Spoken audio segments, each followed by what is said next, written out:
हाँ जी, नमस्कार दोस्तों, स्वागत है आपका एक बार फिर से फिनोटेक यूट्यूब चैनल पर। तो दोस्तों, आज के डिजिटलाइज्ड ज़माने में इनकम टैक्स डिपार्टमेंट भी काफ़ी स्मार्ट हो चुका है और अगर आप एक सर्टेन लिमिट के ऊपर अपने सेविंग बैंक अकाउंट में ट्रांजैक्शन करते हैं, डिपॉजिट या विड्रॉल करते हैं एक सर्टेन लिमिट के ऊपर, तो उसकी इन्फॉर्मेशन आपके बैंक द्वारा इनकम टैक्स डिपार्टमेंट को दे दी जाती है। तो आज की वीडियो में हम देखेंगे कि वो लिमिट क्या है जिसके ऊपर ये इन्फॉर्मेशन इनकम टैक्स डिपार्टमेंट को चली जाती है। दोस्तों, अगर आप एक फाइनेंशियल ईयर में अपने सेविंग अकाउंट में 10 लाख रुपए से ज़्यादा अगर डिपॉजिट करते हैं या फिर विड्रॉल करते हैं, तो उसकी इन्फॉर्मेशन जो है बैंक द्वारा इनकम टैक्स डिपार्टमेंट को दे दी जाती है। तो हो सकता है ये जो डिपॉजिट या विड्रॉल एक बार में ही बड़ी राशि में कर लिया हो, यानी आपने एक ट्रांजैक्शन में ही 10 लाख रुपए डिपॉजिट या विड्रॉल कर लिए हों, या हो सकता है आपने पार्ट में जो है ये जमा किए हैं या विड्रॉ किए हैं। सपोज आपने 2.5 लाख रुपए जमा करके 4 ट्रांजैक्शन किए हैं, तो आपने 10 लाख रुपए की जो लिमिट है वो क्रॉस कर ली। तो इसकी इन्फॉर्मेशन जो है इनकम टैक्स डिपार्टमेंट को बैंक द्वारा दे दी जाएगी। ऐसे ही अगर आप 1 लाख रुपए जमा करते हैं 10 बार अपने सेविंग बैंक अकाउंट में, तो यहाँ भी 10 लाख रुपए की लिमिट आपने क्रॉस की है, तो इसकी इन्फॉर्मेशन भी बैंक द्वारा इनकम टैक्स डिपार्टमेंट को दे दी जाती है। अच्छा, एक चीज़ यहाँ पे और ध्यान रखनी है कि हो सकता है आपने 10 लाख रुपए से ज़्यादा पैसा एक सेविंग बैंक अकाउंट में जमा किया हो, या हो सकता है एक से ज़्यादा बैंक अकाउंट में।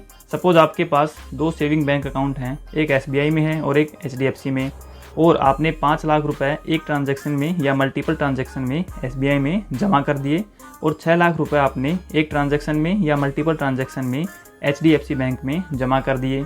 तो देखा जाए तो जो 10 लाख रुपए की लिमिट है ये क्रॉस हो गई है, तो इसकी इन्फॉर्मेशन भी दोनों बैंक द्वारा इनकम टैक्स डिपार्टमेंट को दे दी जाएगी। तो इनकम टैक्स को जो ये इन्फॉर्मेशन जाती है, ये डिपॉजिट्स के लिए भी जाती है और सेम विड्रॉल्स के लिए भी जाती है। यानी अगर आप 10 लाख रुपए से ज़्यादा विड्रॉ करते हो एक फाइनेंशियल ईयर में, तो भी बैंक ये इन्फॉर्मेशन इनकम टैक्स डिपार्टमेंट को दे देता है। अब सवाल ये उठता है कि इनकम टैक्स डिपार्टमेंट बैंक द्वारा दी गई इस इन्फॉर्मेशन का क्या करेगा। तो होगा ये कि इनकम टैक्स डिपार्टमेंट से आपके एक नोटिस आ सकता है जिसमें आपसे वो एक्सप्लेनेशन मांग सकते हैं, आपके पास जो ये क्रेडिट आया है 10 लाख रुपए से ऊपर पैसा क्रेडिट हुआ है, उसका सोर्स ऑफ इनकम क्या है। तो आपको वो सोर्स एक्सप्लेन करना पड़ेगा। इनकम टैक्स डिपार्टमेंट क्या कहता है कि आपके जो सेविंग्स अकाउंट के जो डिपॉजिट्स हैं उनको कंपेयर करता है आपके इनकम टैक्स रिटर्न से। सपोज आपके इनकम टैक्स रिटर्न में जो इनकम है वो कम शो की गई है, 2.5 लाख रुपए या 3 लाख रुपए के डिपॉजिट शो किए गए हैं आपके ITR में, और आपके ये जो डिपॉजिट्स 15 लाख रुपए के निकल के आ रहे हैं, तो आपका जो इनकम टैक्स रिटर्न है वो आपके सेविंग बैंक अकाउंट के ट्रांजैक्शन से मैच नहीं कर रहा है। तो वो आपसे एक्सप्लेनेशन मांगेंगे कि ये जो इतना पैसा आया है वो कहाँ से आया है और इसका सोर्स क्या है। तो अगर आपके पास उसका सोर्स है, प्रॉपर उस पैसे को आप एक्सप्लेन कर पाएंगे आपके पास, तो कोई भी आपको चिंता करने की ज़रूरत नहीं है। आप बता दीजिए कि ये पैसा आपको यहाँ से आया है। अच्छा, ये जो सोर्स है वो लेजिटिमेट होना चाहिए। कई बार क्या होता है कि हम किसी की हेल्प करने के लिए अपने सेविंग अकाउंट में पैसे ले लेते हैं। सपोज आपके कोई रिलेटिव रहते हैं किसी और सिटी में और उनको आपके सिटी में किसी को पैसे पहुंचाने हैं, तो वो क्या करते हैं कि आपके सेविंग बैंक अकाउंट में पैसा डाल देते हैं और आप क्या करते हो, वो जो पैसा आया है उसको निकाल के उस पर्सन तक पहुँचा देते हो। इस चक्कर में होता क्या है कि आपको ये एक्सप्लेनेशन देना पड़ सकता है कि ये पैसा कहाँ से आया है। तो आप अगर बता दोगे इनकम टैक्स डिपार्टमेंट को कि आपको ये पैसा आपके रिलेटिव से आया है, तो अब वो आपके रिलेटिव से पूछेंगे कि उनके पास ये पैसा कहाँ से आया है। तो उनके पास जो है इस पैसे का प्रॉपर एक्सप्लेनेशन होना चाहिए।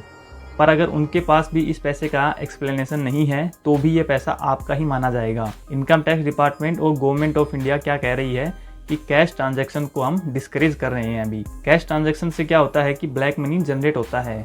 सपोज कोई पर्सन जो सेविंग अकाउंट में पैसा जमा किया है उसका प्रॉपर एक्सप्लेनेशन नहीं दे पाता है, तो वो उसकी इनकम मान ली जाती है और इस पैसे को अनएक्सप्लेन्ड कैश क्रेडिट माना जाता है और फ्लैट 60% के रेट से इनकम टैक्स देना पड़ता है इस पैसे पर। सपोज एक पर्सन है जिसकी ITR में इनकम 2.5 लाख रुपए है, नील ITR भरा है उसने, बट उसके सेविंग अकाउंट में जो है 15 लाख रुपए डिपॉजिट हुए हैं एक फाइनेंशियल ईयर में, और अब इसकी इन्फॉर्मेशन चली गई है इनकम टैक्स डिपार्टमेंट के पास, और इनकम टैक्स डिपार्टमेंट ने एक नोटिस भेज दिया उस पर्सन को एक्सप्लेनेशन के लिए, और ये पर्सन उन्हें प्रॉपरली एक्सप्लेन नहीं कर पा रहा है जो 15 लाख रुपए आए हैं वो कहाँ से आए हैं।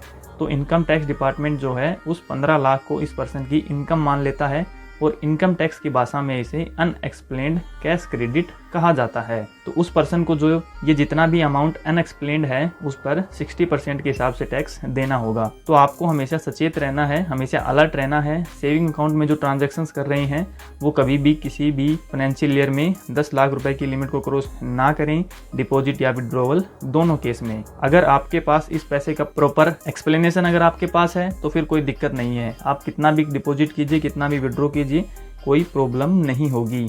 तो आई होप आपको क्लियरली समझ में आ रहा है कि सेविंग बैंक में कितना ट्रांजैक्शन करना चाहिए। 10 लाख रुपए से ऊपर का ट्रांजैक्शन नहीं करना चाहिए एक फाइनेंशियल ईयर में, अगर आपके पास एक्सप्लेनेशन पैसे का नहीं है तो हम यहाँ पर बात कर रहे हैं एक फाइनेंशियल ईयर की। तो ये फाइनेंशियल ईयर 2022-23 तो अभी मार्च चल रहा है, ख़त्म ही हो गया। अगला जो फाइनेंशियल ईयर शुरू होगा 1 अप्रैल 2023 से 31 मार्च 2024 तक, इसमें आपको सेविंग अकाउंट में ट्रांजैक्शंस का ध्यान रखना होगा। पर दोस्तों इनकम टैक्स डिपार्टमेंट अगर चाहे तो वो 10 लाख रुपए से अगर आपके ट्रांजैक्शंस कम हैं तो भी आपके ट्रांजैक्शंस को चेक कर सकता है, क्योंकि आपके सारे अकाउंट्स जो हैं आधार कार्ड से लिंक हैं और पैन कार्ड से, और आधार कार्ड आपका पैन कार्ड से लिंक है, तो कोई भी इंफॉर्मेशन आप हाइड नहीं कर पाएंगे। तो मैं आपको सजेस्ट करूंगा कि आपके इनकम टैक्स रिटर्न के इनलाइन जो है आपको ट्रांजैक्शंस करने हैं अपने सेविंग बैंक अकाउंट में। तो स्पेशली सैलरीड पर्सन को इस चीज का बिल्कुल ध्यान रखना चाहिए। आई होप ये जो कंसेप्ट है कैश के डिपॉजिट और विड्रॉल का सेविंग बैंक अकाउंट में वो क्लियर हो गया है, और इस वीडियो से आपको कुछ ना कुछ जरूर नया सीखने को मिला होगा। तो इस वीडियो को दोस्तों लाइक करना मत भूलिएगा।